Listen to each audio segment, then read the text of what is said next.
So what's amazing is this governor uses our formula in one case to his advantage to make the argument, and then again to his advantage to make the argument, and he's not being truthful. So let's talk fact. With respect to ECS, we have a formula. It is a formula. And the idea of what the judge has said is once you do a formula, you don't monkey around with the formula.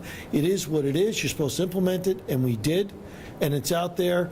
It's been out there for months. Then, so when he says that we shortchanged people, every city is getting, and every town is getting no less than what they received in 2017. They're getting that same amount in 18, same amount in 19. Some are getting more because the formula dictates that they get more, but nobody is getting less. So what he argues is you got a formula that says you're getting less here, but he doesn't understand that he does understand. He's ignoring the fact that we make them whole. But the formula is the formula.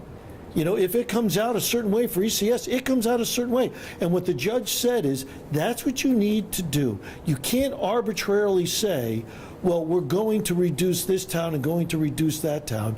That's what we've done for years, and that's what's unconstitutional. Do you think that the formula would pass Judge McCosher's test? You think that if you sent your formula to him right now, he would say this is fair and equitable? Not a doubt on my mind. Don't forget what the judge said.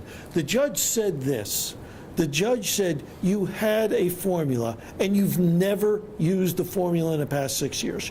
You arbitrarily have passed a bill with numbers next to it. That's what the judge says, and said that's unconstitutional. So we put a formula together, and let's be also clear that our formula that's been sitting out there for 8 weeks has had its examined by all sorts of advocates from all sorts of avenues. I've yet to see an advocate come up and say, here's the fundamental problem with your formula.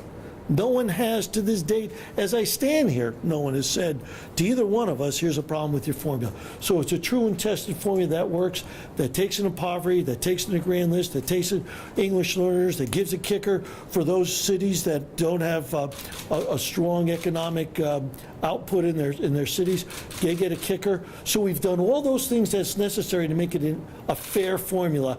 And it took us hours and days to come up with this. And it's an equalization formula, okay? And that, by definition, means that some places will get more and some places will get less. Because if the point is being equitable and taking into account all the measures that Senator Fasano mentioned, that, by definition, will end up in different towns getting different amounts of money. The governor fails to mention that if we go with his executive order, we lose over $567 million for towns and cities. $567 million. But what he's doing is going through the list and saying, aha, they get a little extra money. Let me talk about that.